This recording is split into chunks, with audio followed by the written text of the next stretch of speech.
하나님 말씀 고린도후서 1장 1절입니다. 하나님의 뜻으로 말미암아 그리스도 예수에서 된 바울과 형제 디모데는 고린도에 있는 하나님의 교회와 온 아가에 있는 모든 성도에게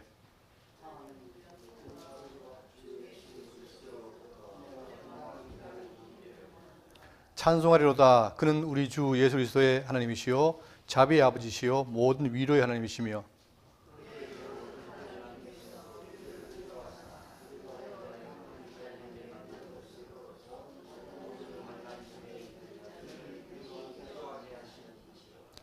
그리스도의 고난이 우리에게 넘치는 것 같이 우리가 받는 위로도 그리스도로 말미암아 넘치는도다.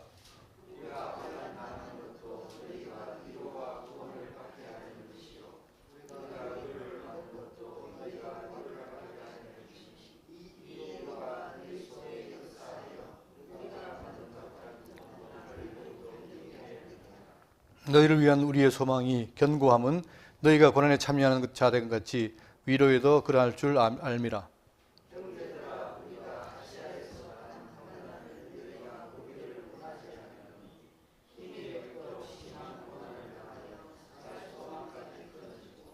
우리는 우리 자신이 사형 선고를 받은 줄 알았으니 이는 우리로 자기를 의하지 말고 오직 죽은 자를 다시 살리시는 하나님만 의지하게 하심이라.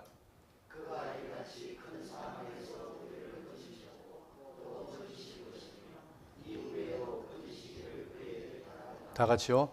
너희도 우리를 위하여 간구함으로 도우라. 이는 우리가 많은 사람의 기도로 얻은 은사로 말미암아 많은 사람이 우리를 위하여 감사하게 하려 함이라. 아멘. 예, 갈라디아 이어서 이제 원래 지난번에 해야 되는데 이번에 후설 하게 됐습니다. 신년에 제가 당부드릴 말씀은 다른 게 아니라 제 주변에 요즘 그 필사하는 분이 많아요. 필사한다고 하는 분이 많은데 필사를 하다 보니까 성경이 더 깊이 다가오더라. 내가 지나치던 것이 읽을 때 지나쳤는데 직접 쓰니까 다가온다. 이런 말씀을 하는 분이 좀 많습니다. 주변에. 제가 다른 게 아니라 25년에 여러분 성도님들이 더욱 말씀과 가까이 가고 이 말씀이 생활화되길 바랍니다. 그리고 또한 우리가 옛날에 암송을 못하겠는데 암송도 해야 돼요. 성경이 암송한다는 말은 뭐냐면 자꾸 읽다 보면 자동적으로 암송이 되죠. 그러면 그 말씀이 살아 역사합니다. 그렇기 때문에 올 한 해는 더욱더 우리 속에 말씀이 움직이는 그런 한 해 되기를 바라겠습니다. 그러면서 이제 후설할 텐데 후설을 하기 전에 먼저 우리가 배경을 알아야 되겠죠. 자, 바울의 연대기를 보시면 바울이 35년의 회심을 합니다. 회심을 해서 거의 약 한 30년 동안에 복음 사역을 하죠. 그리고 67년에 순교를 합니다. 그 사이에 이제 많은 전도를 하는데, 자, 그 중에서 1차, 2차, 3차 전도행을 해요. 여기에서 바로 고린도 교회가 생깁니다. 자, 보시면 1차 전도행은 바로 뭐냐면은 이 안디옥 지방에서 이 아시아, 소아시아에 있는 교회를 전도를 합니다. 그래서 이 소아시아 지역의 교회가 생기게 되죠. 그러니까 지난번에 갈라디아서를 봤지만 갈라디아가 바로 여기 속해가고 있죠. 자, 이렇게 한 다음에 2차 전도행은 언제냐면은 이렇게 전도했던 소아시아를 지나가면서 그가 그 범위가 아시아를 지나가지고 마게도냐 그리고 아가야 그리고 다시 돌아옵니다. 이게 2차 전도행입니다. 자, 그런데 여기에서 2차 전도 여행 때에 이 고린도 교회를 설립을 해요. 설립을 해서 1년 6개월 머물면서 복음을 전합니다. 그러니까 굉장히 중요한 지역이죠. 왜냐하면 1년 6개월은 짧은 시간이 아닌데 총 3년 동안 복음을 전하는데 그 중에 1년 6개월 반을 여기 투자했죠. 그만큼 고린도 교회는 이 바울에게는 중요한 교회였습니다. 그래서 이때 교회 생겼는데 이 내용을 사도행전 18장 1절에 보시면 그 후에 바울이 아덴을 떠나 고린도에 이르러 아굴라라는 본도에서 난 유대인 한 사람을 만나니 글라우디오가 모든 유대인들을 명하여 로마에서 떠나게 한 거로 그가 그 안에 브리스길라와 함께 이달리아로부터 새로운지라 바울이 그들에게 가매. 자, 그러니까 바울이 이 지역에서 아덴을 떠나서 고린도에 가가지고 거기서 아굴라와 브리스길라라는 부부를 만납니다. 그를 만나면서 이제 그가 안식일마다 강론을 하고 그리고 하면서 1년 6개월 동안 머물러가지고 교회를 세운 거죠. 그러니까 상당한 기간 동안 머물면서 교회를 세웠습니다. 자, 이렇게 교회를 설립했는데 그 이후에 3차 전도여행 때 세 번째. 자, 이 3차 전도를 끝나서 이제 바울은 저기 아시아와 유럽을 떠나서 어디로 갑니까? 로마로 가죠. 자, 이 3차 전도여행 때 중요한 건 뭐냐면 5년 동안 하는데 여기서 에베소라는 지역에 소아시아에 있는 에베소에서 2년 3개월 머뭅니다. 머물면서 이 교회 여기에서 바로 고린도전서에 편지를 보내는 거예요. 그러니까 지금 이 바울에게는 에베소 교회와 고린도 교회는 굉장히 중요한 역할을 하고 있습니다. 자, 그런 가운데 이제 우리가 살필 건 뭐냐면은 바울이 여기서 이 고린도 교회에다가 편지를 4번을 보냅니다. 4차례를 보냈는데 남아있는 거는 2개예요. 즉 고린도전서 후서밖에 없어요. 그리고 2개는 잃어버렸습니다. 자, 그런데 먼저 첫 번째 편지가 뭐냐면은, 자, 그가 에베소에 있을 때에 지금은 없는데, 이 편지가 없어요. 없는데 그때 내용은 뭐냐면은 내가 이렇게 앞으로 너희들에 나가겠다. 즉 전도 계획을 밝힙니다. 이게 1차 편지였어요. 밝히는데, 밝히고 이제 이어서, 자, 밝혔는데 그때 밝힐 때에 어떤 일이 있었냐면 우리가 지난번에 살폈던 것처럼 이 고린도 교회에 문제가 발생했어요. 문제가 발생해서 굉장히 분쟁이 생기고 교회가 시끄러웠습니다. 그런 상황에서 자, 바울은 뭘 하냐면 두 번째로 고린도 전서에 편지를 보냅니다. 그게 전서지요. 자, 그러니까 지금 그 복음을 들었던 교회에 문제가 생기니까 현재는 고린도에 있지 않지만 편지를 보내요. 그게 고린도 전서입니다. 자, 이 내용이 바로 우리가 지난번에 살폈던 것이 여기 있죠. 보시면 전반부에는 들은 것에 대한 답변이 있고 후반부에는 읽은 것에 대한 답변이 있습니다. 그러니까 고린도 교회가 문제가 많다 보니까 들리는 얘기에 문제가 있다. 그리고 또 자기들이 문제 있는 것을 편지를 보낸 거예요. 그게 답이 바로 전서입니다. 그 중에 교회에 분열과 분쟁이 있다는 거죠. 자, 원래 교회는 그리스도가 머리이시고 다 지체인데 그리스도 이외에 바울파, 게바파, 아볼로파 사람을 따르는 거예요. 그러니까 그 분쟁에 대한 견문을 하고 그 다음에 교회가 윤리적으로 타락을 해요. 근친상간의 죄가 있고 또 성도 간의 송사 문제도 있고 이런 문제가 발생하니까 거기에 대해서 음행죄도 있고 이걸 바울이 답변을 합니다. 그리고 이제 자, 결혼에 관한 문제를 답변을 하고 그다음 우상의 제물과 우상 숭배. 그 당시에 이 에베소 교회가 고린도 교회가 이방 지역이니까 우상 숭배가 많았죠. 자, 그러다 보니까 이 제물, 우상에 드린 제물을 먹는 것 문제에 대해서 문제가 많았어요. 그러나 바울은 뭐냐? 다 자유하다. 먹을 수 있다. 그러나 누구를 위해서? 약자를 위해서 내가 하지 않겠다. 건더기국을 말이죠. 그리고 이제 이 교회가 예배를 드는 데 있어가지고 문제가 많았어요. 어떤 문제냐? 여성의 예배포를 착용하는 문제하고 그 다음에 성찬 문제 그리고 영적 은사 문제 이런 문제가 많으니까 바울이 하나하나 정리해서 알려줍니다. 자, 그리고 마지막에 이제 15장에서 뭐냐? 바로 부활의 문제. 많은 사람들이 부활이 없다니까 이 부활의 문제를 구체적으로 설명해서 우리 소망을 갖게 하죠. 이게 바로 전서였습니다. 그러니까 이렇게 문제 있는 교회에다가 편지를 보내면은 그 교회가 어떻게 됩니까? 잘 정리가 되고 함께져야 되는데 그렇지 않은 거예요. 오히려 이 교회가 더 분쟁이 심해지고 바울에 대한 불신이 심해진 거예요. 그러니까 지금 바울 입장에서는 자기가 세운 교회가 진리 말씀으로 잘 양육되고 편안히 가야 되는데 문제가 많으니까 또 편지를 보냅니다. 그게 두 번째 편지인데 흔히 말하는 눈물의 편지라고 그래요. 눈물의 편지. 이 편지를 써가지고 처음에는 디모데를 보냈는데 나중에 디도를 보냅니다. 보내가지고 이 고린도 교회에다가 편지를 보내요. 그 보낸 이유는 뭐냐면 바울의 심령을 보여줌으로 인해서 그들이 알게 어떻게 됩니까? 바울의 말을 듣고 돌이키기를 바라는 거죠. 그러니까 지금 한 교회가 보세요. 한 교회가 살아가면서 진리를 바로 알고 커가는 중요한 문제인데 그 교회 시끄럽고 어려우니까 바울도 마음이 편치 않잖아요. 그러니까 이걸 보시면은 바울이 보세요. 사실 고린도 교회와 바울은 인간적으로 관계가 없습니다. 단지 복음을 만났는데 근데 얼마나 그 교회가 간절했으면 그가 이 교회가 분쟁이 생기니까 눈물의 편지를 쓰는 겁니다. 아주 진지하게 왜 문제가 있는지를 발견하면서 그들에게 편지를 보내는 거예요. 그러면 이 바울이 이들이 편지 받고 잘 회복되면 좋겠는데 그게 지금 궁금한 거죠. 그래서 디도를 통해서 답을 기다리는 거죠. 자, 보세요. 고린도후서 2장 4절에 내가 마음에 큰 눌림과 걱정이 있어 많은 눈물로 너희에게 썼다. 그만큼 내가 너희를 사랑한다. 이는 너희로 근심하게 하려 한 것이 아니요 오직 내가 너희를 향하여 넘치는 사랑이 있음을 너희로 알게 하렵니다. 바울은 이렇게만큼 고린도 교회를 사랑했고 그들이 진리 안에서 잘 자라기를 바란 겁니다. 근데 현재 문제가 있잖아요. 그죠? 이렇게 편지를 보냈는데 자, 여기에 대해서 드디어 뭐가 옵니까? 답변이 옵니다. 누구의 답변이죠? 디도가 와서 답변을 보내는 거예요. 그게 바로 뭐냐면 어떤 보고냐면은 그래도 많은 부분이 해결됐다. 교회도 해결을 하고 돌이켰다는 거죠. 다들 돌아섰는데 이 편지를 통해서 고린도 교회가 돌이킨 거예요. 그러나 일부 사람들은 뭡니까? 여전히 반기를 드는 거예요. 그게 바로 뭐냐면 거짓 선지자들이 와가지고 뭘 말하냐? 사도 바울은 사도가 아니다. 그러니까 우리가 알다시피 다른 사도들은 직접 예수님이 불렀지만 바울은 뭡니까? 바울은 나중에 천상에서 예수님이 부른 거죠. 그렇기 때문에 이 바울에 대한 이 사도에 대한 문제가 많았던 겁니다. 그리고 또한 사람들이 어떻게 했냐면 바울이 또 처음에 편지를 보낼 때 내가 언제 가겠다 했는데 그걸 바꾼 거예요. 그러니까 바울이 이랬다 저랬다 한다. 여러 가지에서 바울에 대해서 굉장히 부정적으로 보면서 특히 거짓 선지자들을 선동해가지고 바울에 대한 그 사도권을 그들이 흔드는 겁니다. 자, 그렇기 때문에 지금 이렇게 눈물의 편지를 쓰고 나서 그들이 많이 돌아왔지만 그러나 일부 남아있다. 그렇기 때문에 이 일부 남아있는 사람들에게 바로 또 편지를 보내야 되겠죠. 그래서 자, 세 번째로 보내는 게 바로 뭐냐면 오늘 우리가 배울 고린도 후서인 거예요. 세 번째입니다. 네 번째죠. 후서를 발송합니다. 자, 이 후서 내용은 아까 했던 것처럼 이제 이 문제를 해결하기 위해서 특히 바로 사도권과 그 다음에 그 교회에 있는 문제를 해결하려고 보낸 건데, 자, 그 내용이 바로 뭐냐면은 보십시오. 전체가 13장까지인데 전반부, 중반부, 후반부가 있습니다. 이 내용이 바로 뭐냐면은 방문 계획의 변경에 대해서 바울이 바뀐 것에 대해서 해변합니다. 왜? 내가 한 것은 내가 마음대로 바꾼 것이 아니라 사정 때문에 내가 바꾸게 됐다 하는 해명을 해요. 그러면서 그들의 양해를 구하고 또 문제 삼는 사도직, 지금 바울의 사도직은 정당한 것이다. 그걸 변론하는 거죠.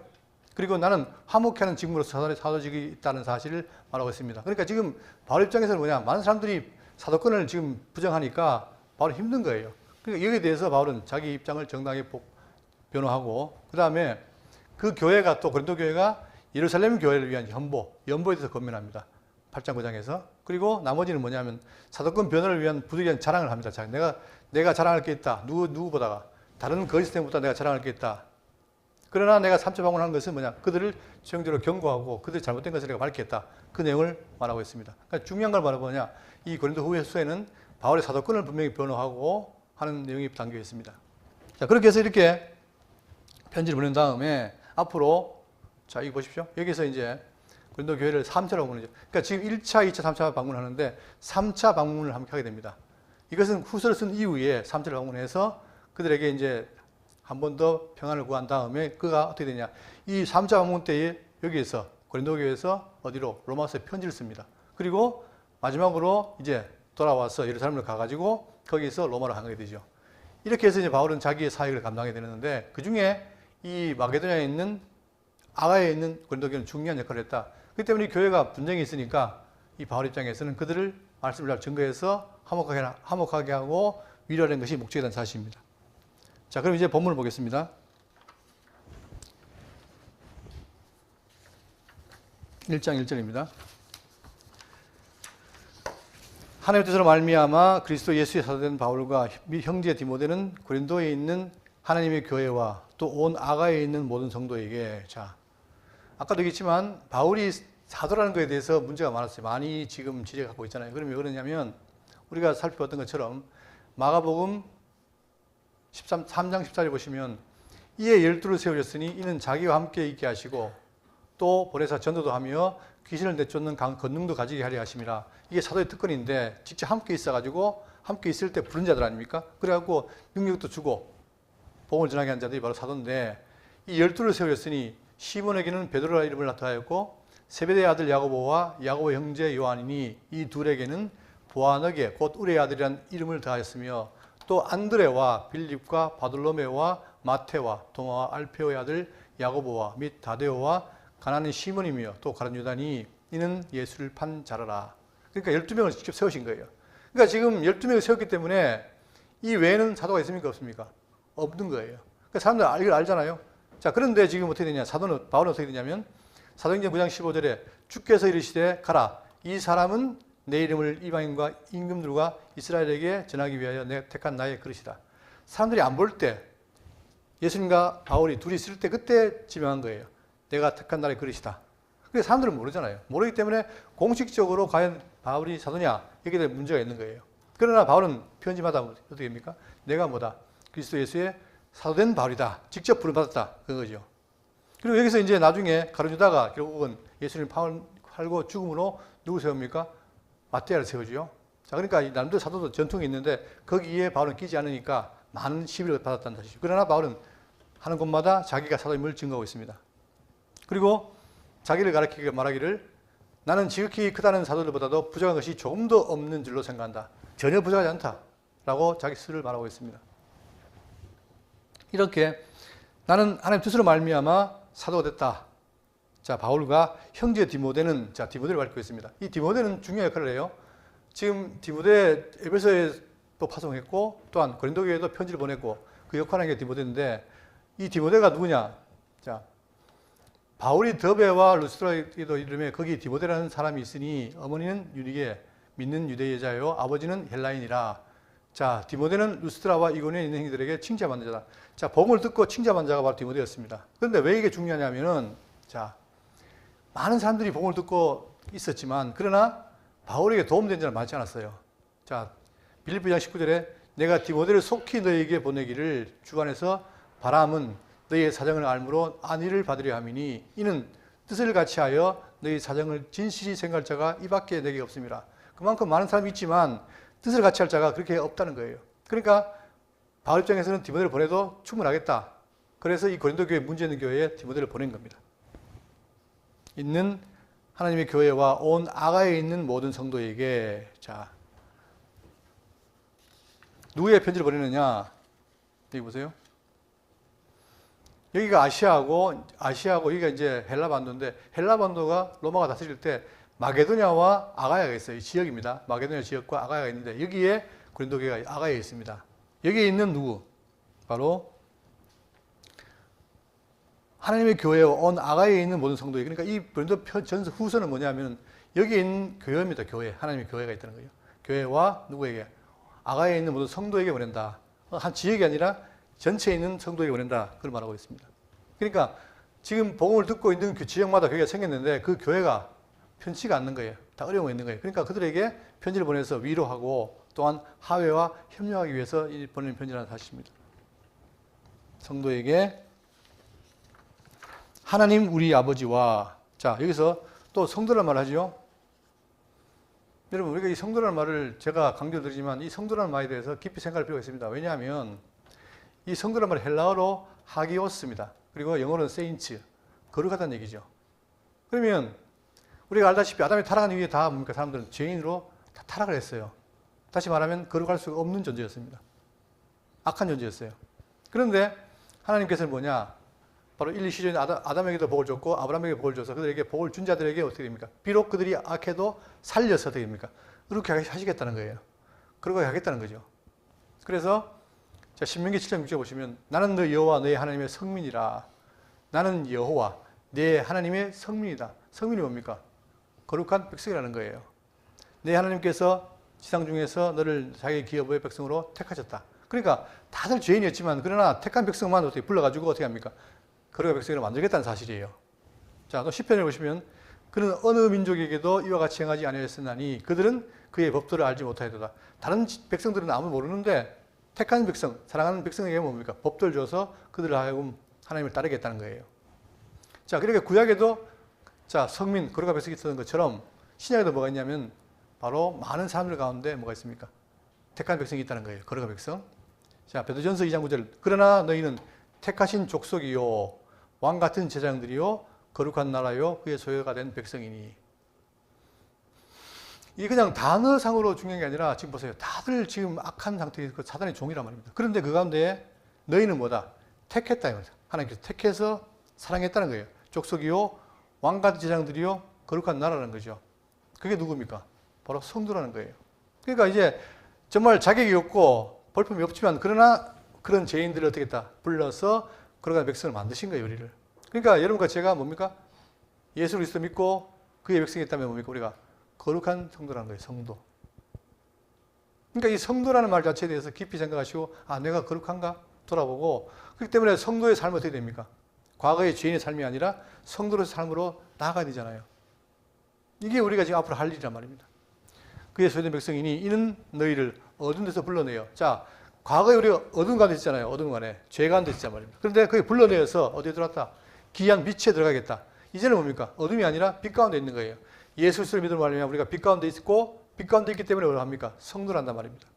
그렇기 때문에 어떻게 되냐? 우리는 자, 빛 가운데 들어가 계신 이의 아름다운 덕을 선포하게 하려 하십니다. 그분의 이름을 찬양하고 그의 덕을 전도하는 거예요. 드러내는 거예요. 그런데 우리가 성도를 하면서 성도로서 살지 못한다면 어떻게 더 전하겠습니까? 자, 너희는 전에는 백성이 아니더니 이제는 하나님의 백성이요. 여러분, 우리가 과거에 예수 믿기 전에는 뭡니까? 백성이 아니었어요. 근데 이제는 뭡니까? 백성이 된 거예요. 우리의 신분의 차이는 어마어마한 거죠. 가끔 그런 비유를 들지만 여러분, 우리가 대한민국에 있으면서 미국의 시민권이 있다. 그럼 달라 보이잖아요. 왜? 전 세계 가장 강한 미국의 시민권이라는 게 굉장히 좋아 보이잖아요. 그죠? 그런데 그런 건 좋아하는데 그거 얻으려고 애를 쓰는데 이 땅에 살면서 하나님 나라의 백성 여기에 대해서는 뭡니까? 감이 안 오니까 있어도 그만 없어도 그만 이게 생각나 말입니다. 그러나 깊이 생각해 보면 우리가 바로 뭐냐? 하나님의 사랑 가운데 거하는 그의 백성이 됐다는 사실. 너무 놀라운 거예요. 그렇기 때문에 이 백성이라는 사실을 내가 깨닫고 확인하고 내 속에 느낀다면 이 가치가 어떻게 됩니까? 더욱더 커지겠죠. 더욱더 커지면 그의 백성으로서 걸맞는 삶을 살기 위해 노력할 것이고 기뻐할 것이고 그걸 전할 것이고 그런 게 아니겠습니까? 근데 지금 하는 말이 뭐냐면 다들 지금 보세요. 아시아, 마게도냐, 아가야 전부 이방 땅이에요. 다 우상숭배 땅이에요. 근데 거기에 있는 일소수가 뭐라는 겁니까? 너희가 누구다? 하나님의 성도다.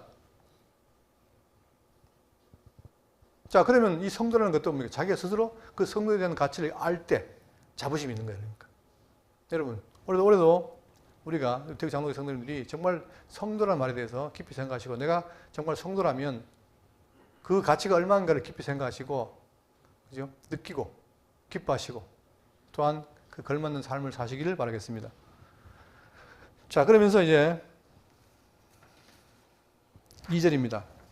하나님 우리 아버지와 주 예수 그리스도로부터 은혜와 평강이 있기를 원하노라. 자, 여기서 하나님 우리 아버지와 주 예수 그리스도로부터 우리가 은혜와 영광 평강이 있기를 말을 하잖아요. 그죠? 그 은혜라는 거예요. 왜? 우리는 내가 잘나서 뭔가 행위기 때문에 얻은 것이 아니라 전혀 100% 뭡니까? 그분의 은혜로 내가 복을 받은 거죠. 구원을 받은 거죠. 그렇기 때문에 그것이 내가 느껴진다면 평강이 있기를 바란다 이 말입니다. 그런데 그 은혜와 평강이 어디로부터 오느냐?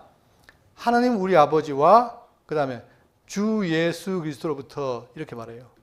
그러면 여기서 성경을 말하냐면 하나님 우리 아버지와 주 예수 그리스도가 어떻습니까? 분명히 아버지와 아들이잖아요. 그죠? 그러나 근본은 어떻다는 거예요? 같다는 거예요. 그러니까 성부, 성자, 성령이 동일 뭡니까? 하나님을 여호와라는 거예요. 하나님. 그렇기 때문에 우리가 지금 보는 그 은혜와 복은 평강은 뭐냐? 바로 아버지 하나님과 그 다음에 아들 그리스도를 통해 온다. 그랬을 때 주 예수 그리스도라는 표현이 제가 말씀드렸지만 신약에 있어서 신약 고백이 뭐냐? 베드로의 고백이 뭡니까? 주는 그리스도시요. 이때 주는 주라는 말이 아니고 당신은 이 말이에요. 앞에 있는 당신은 그리스도시요 살아계신 하나님의 아들입니다. 따라서 주 예수 그리스도 주님이라는 게 뭡니까?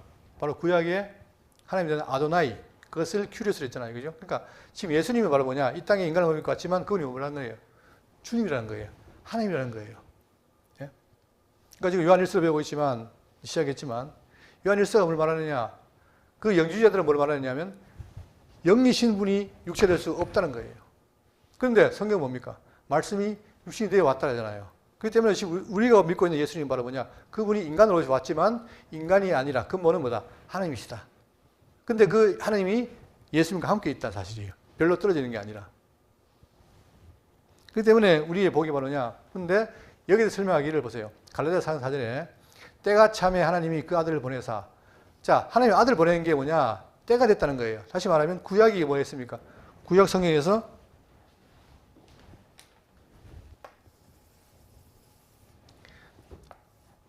제가 구약 성경에서 하나님께서 아들을 보낸다는 것에 대해서 있을까라고 찾아봤는데 어릴 때는 못 찾았어요. 그런 말이 없더라고요. 근데 눈이 떠지니까 구약에 아들 보낸다는 말이 많아요. 예를 들어 시편 같은 경우도 나오고 시편 2편도 나오고 많단 말입니다. 그러니까 하나님께서 아들을 보내겠다고 어떻게 했어요? 언약을 했어요. 그런데 약속 따라 누가 온 겁니까? 때가 참에 하나님이 누굴 보냈다? 그 아들을 보내사 독생자를 보내사 이자에게서 나게 하시고 율법 아래 나게 하신 것은 이렇게 말합니다. 자, 그리고 오신 예수님을 보니까 사도행전 2장 36절에 그런즉 이스라엘 온 집은 확실히 알지니 너희가 십자가에 못 박은 이 예수를 어떻게 했다고요? 하나님이 아버지 하나님이 어떻게 했어요? 주와 그리스도가 되게 하셨느니라. 그러니까 우리가 믿는 예수님은 분명히 외형적인 모양은 예수 인간이지만 그분이 뭐라는 거예요? 주와 그리스도. 주라는 말은 아도나이, 큐리오스, 하나님이라는 얘기고 그리스도라는 말은 뭡니까? 그분이 인간과 육체 두 신성을 같이 갖고 있는 양성의 존재라는 거예요. 그리스도라는 거예요. 그러니까 이게 정확한 고백입니다. 그냥 그리스도가 여호와를 드러내기 위한 하나의 도구가 아니라 그분 자체가 뭐라는 겁니까? 하나님이시라는 거예요. 그거를 누가 알았어요? 도마가 알고 당신 하나님이십니다. 그러고 요한도 그걸 안 거예요. 그래서 성경 곳곳에 예수가 누구다? 하나님이라는 걸 말하고 있죠. 자, 이렇게 했는데 에베소를 보면 뭡니까? 찬송하리로다 하나님 곧 우리 주 예수 그리스도의 아버지께서 그리스도 안에서 하늘에 속한 모든 신령을 우리에게 주시되, 그러니까 하나님이신 아버지가 아들 안에서 복을 준 거예요, 우리에게. 그 복이 지금 우리에게 임한 거죠. 그렇기 때문에 베드로 1장 3절에 우리 주 예수 그리스도의 아버지 하나님을 찬송해라. 우리 주 예수 그리스도의 아버지 하나님, 그러니까 우리 주 예수 그리스도와 아버지 하나님을 찬송해라는 거죠. 그게 바로 우리에게 주어진 은혜이기 때문에 그의 많으신 궁극대로 예수 그리스도를 죽은 자 가운데서 부활하게 하사 하심으로 말미암아 우리를 거듭나게 하신 산소망 있게 하십니다. 그분을 알아야 뭐가 됩니까, 우리에게? 그분 주신 산소망, 약속에 대한 산소망이 있는 거죠. 그렇기 때문에 지금 바울은 하나님 우리 아버지와 주 예수 그리스도로부터 은혜와 평강이 너에게 있기를 원한다 하면서 3절에 찬송하리로다 또 나옵니다. 찬송하리로다, 이게 도치된 거예요. 강조하는 거예요. 찬송하리로다. 누구를? 그는 우리 주 예수 그리스도의 하나님이시요 자비의 아버지시요 모든 위로의 하나님이시며. 자, 그러니까 우리가 믿는 그 하나님이 누구냐면 우리 주 예수 그리스도의 하나님이시요 그리고 자비의 아버지시요 또 모든 위로의 하나님이시라. 그렇기 때문에 그로부터 뭐 됩니까? 우리가 왜 찬송해야 되느냐? 그로부터 우리가 뭐 됩니까? 백성이 되고 또 자비를 받게 됐고 위로를 받게 된 것이다. 그걸 말하는 거예요. 그래서 사람의 위로가 아니라 우리는 뭡니까? 다 성도라면 하나님의 위로를 받는 자들입니다. 그렇기 때문에 교회에 나와서도 뭡니까? 우리가 모든 포인트를 하나님께 둬야 되죠. 그리고 이 관계가 회복이 되면 어떻게 됩니까? 좌우로 서로 사랑합니다. 위로 하나님 사랑, 이웃 사랑. 이 가능해지는 거죠. 그러니까 성도는 뭐냐? 항상 그분이 누군지를 깨닫고 그분에 대해서 찬송하고 나가는 거예요. 그러면 찬송이라는 것이 뭐냐? 받은 은혜에 대한 담례인데 찬송이 많다는 얘기는 뭐가 많다는 겁니까? 역으로. 찬송이 많다는 것은 내가 받은 은혜가 많다는 거죠. 그러니까 은혜에 의한 보답이 바로 찬송이란 말입니다. 그렇기 때문에 지금 바울은 뭐냐면 찬송하리로다 이렇게 말하고 있습니다. 이시며 또 우리의 모든 환난 가운데서 우리를 위로하사 우리로 하여금 하나님께 받은 위로로서 모든 환난 중에 있는 자들을 능히 위로하게 하시는 이시로다. 그런데 지금 이렇게 복음을 듣고 있으면 우리 성도라면 기쁘고 주름 가운데 있어야 되는데 세상이 다 뭡니까? 다 비질리고 어둠이기 때문에 빛인 우리를 어떻게 돼요? 핍박한단 말입니다. 그렇기 때문에 우리가 비록 이 땅에 있으면서 어떻게 되냐? 자녀이고 성도지만 뭐가 있다? 환난이 있다는 거예요. 우리가 봤지만 여러분 아까 제가 처음에 바울이 일대기 말했지만 바울이 마지막에 어떻게 됩니까? 죽어요. 어떻게 죽습니까? 순교를 해요. 순교. 왜? 핍박받아서. 그게 내적으로는 복음을 깨닫고 기쁘고 즐거웠지만 외적으로는 뭡니까? 온갖 핍박이 있는 거예요.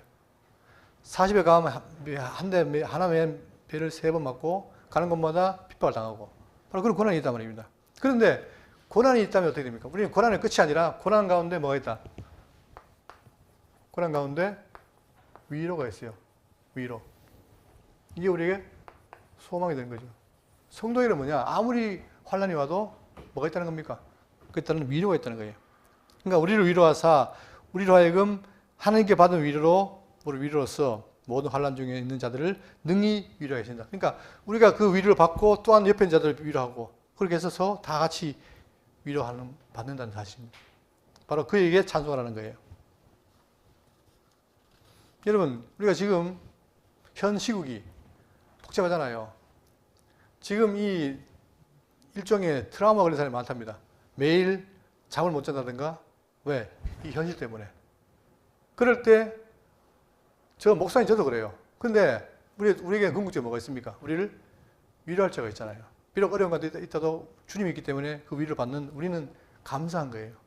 그죠? 이것이 그러니까 평안할 때는 위로받는다 그러면 이상하지만 그러나 어려울 때 환난 가운데 있을 때에 이 위로라는 것은 굉장히 중요한데 우리에게는 그런 하나님이 있으니까 찬송하라는 겁니다. 그러면서 5절 그리스도의 고난이 우리에게 넘친 것 같이 우리가 받는 위로도 그리스도로 말미암아 넘치는도다. 자, 남은 고난이 있는데 그리스도 받은 고난이 여전히 뭡니까? 그게 지체기도 있는 거예요. 우리에게 남은 고난이 있어요. 왜? 예수님을 핍박해 죽인 자들이 결국 우리도 뭡니까? 핍박한단 말입니다. 남은 우리에게 고난이 있다는 거죠. 자, 그리스도 고난이 넘치는 것 같이 또한 반대로 뭡니까? 우리가 받는 위로도 그리스도로 말미암아 넘친다. 고난과 위로가 같다는 거예요. 고난이 있을수록 위로가 있다는 사실. 그렇기 때문에 그걸 우리가 느끼고 살 때 하나님 함께 하시는구나 알 수 있는 거죠.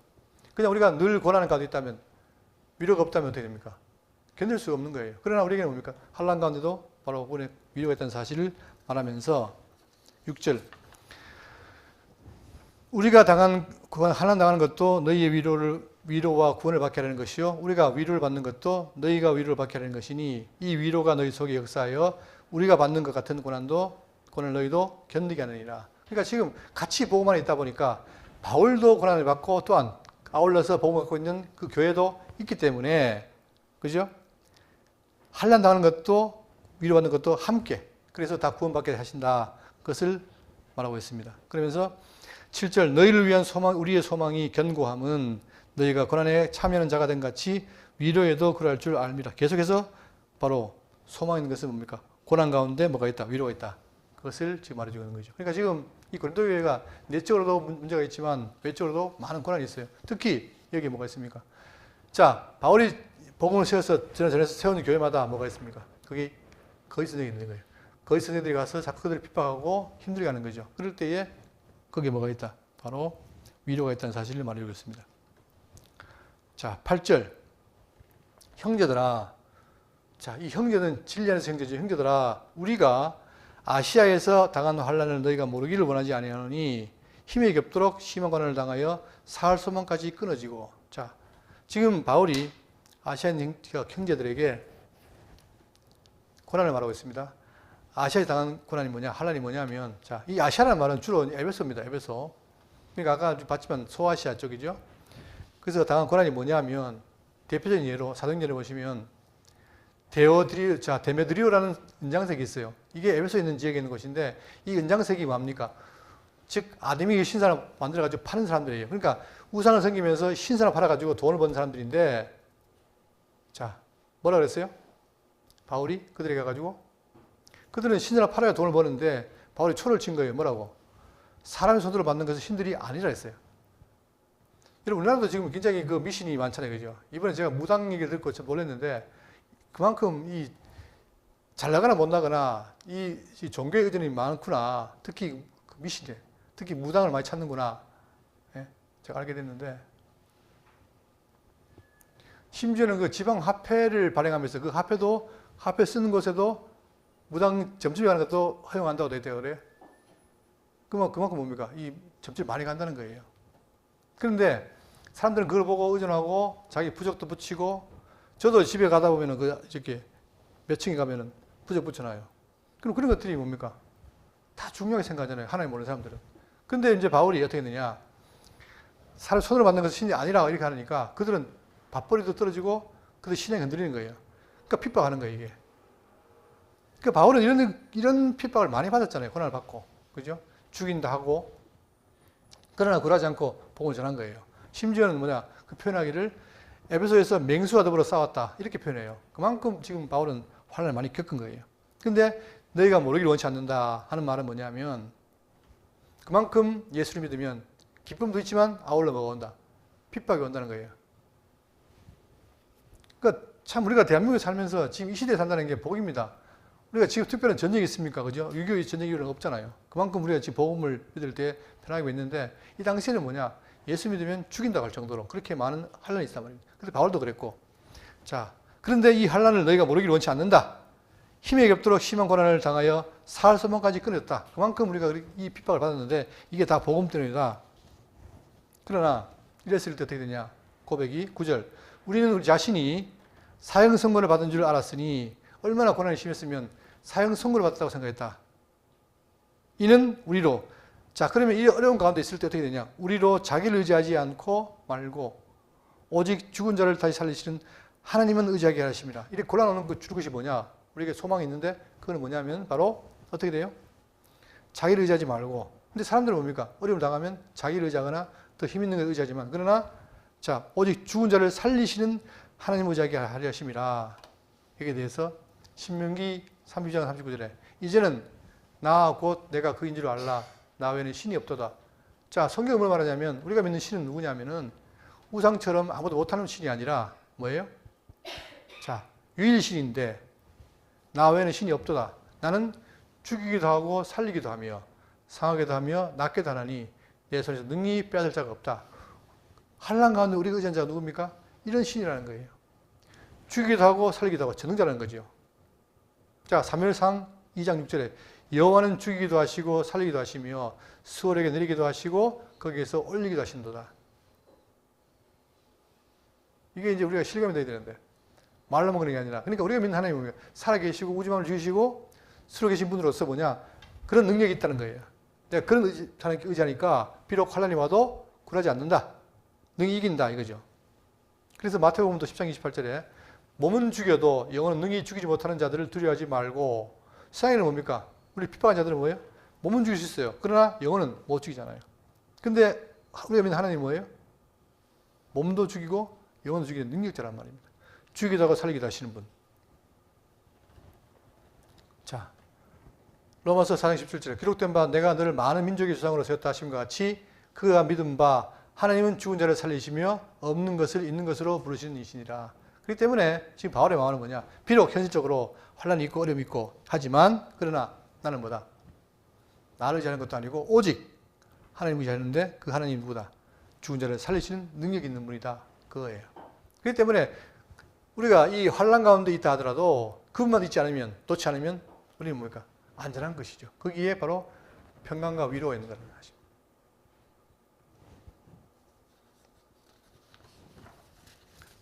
10절입니다. 그가 이같이 큰 사망의 소리를 건지셨고 건지실 것이요 이후에도 건지기를 그에게 바라노라. 그런데 그분이 뭐냐? 능력 있는 분이 한 번 건지고 끝나느냐? 그게 아니라는 거예요. 자, 우리가 믿는 하나님 어떤 분이냐? 과거, 현재, 미래의 영원한 보살핌. 한 번 딱 일을 내가 지킨다. 그걸 끝나는 게 아니라 뭐라고 했습니까? 여기? 이같이 큰 사망의 소리를 건지셨고 건질 것이며 건지기를 바란다. 그 뭐예요? 계속해서 우리를 건진다는 거예요. 이런 하나님이 중요한 거 아닙니까? 그러니까 보세요. 전도사 3장 14절에 하나님께서 행하시는 모든 것은 영원히 있을 것이라. 그분은 영원히 행하는 거예요. 그러니까 한 번 구했다가 버리는 게 아니라 한 번 건지고 계속해서 건진다는 겁니까? 그러니까 우리 뒤에 있는 하나님은 뭐예요? 우리가 믿으면 하는 분이고 능력 있는 분이고, 그렇기 때문에 어떤 환난과 어려움 가운데 있다 하더라도 의지할 수 있는 그런 분이라는 사실입니다. 또 디모데후서 4장 18절에 주께서 나를 모든 악에서 건져내시고 또 그의 천국에 들어가도록 구원하시니 그에게 영광이 세토록 있을지어다. 그분은 나를 왜요? 모든 악한 일에서 건진다는 거예요. 그리고 건져서 끝나는 게 아니라 건져서 어디까지? 천국에 들어갈 때까지 구원하신다. 이게 성도의 견인이죠. 그러니까 우리 믿는 하나님이 이만큼 신실하신 분이고 변치 않는 분이라는 얘기입니다. 거기에 의지하고 나가는 겁니다. 그분을 찬양하고. 자, 그러면서 그래서 그가 이같이 큰 사망의 소리를 건지셨고 또 건지실 것이요 이후에도 건지시기를 그에게 바라노라 하면서 너희도 우리를 위하여 간구함으로 도우라. 피차간에 어려운 가운데 있는데 너희도 간구함으로 도우라. 이는 우리가 많은 사람의 기도로 얻은 은사로 말미암아 많은 사람이 우리를 위하여 감사하게 하려 함이라. 이렇게 바울은 서론적으로 고린도 교회에게 축도와 아울러서 그들에게 기도를 하고 있습니다. 여러분, 우리가 이제 신년을 맞았는데 우리가 의지할 게 뭐가 있습니까? 내가 성도로서 하나님, 죽이기도 살리기도 하시는 하나님, 그리고 영원히 구원하시는 하나님, 그 하나님만 믿고 의지하고 살아가야 됩니다. 그리고 올 한 해도 늘 말씀 가운데서 뿌리를 내리고 정말 우리의 삶이 그분께 의지하는 그런 삶이 되시기를 바라고, 그래서 그로 말미암아 우리가 서로 화해하고 협력하는 귀한 교회의 삶이 되시기를 바라겠습니다. 기도하겠습니다.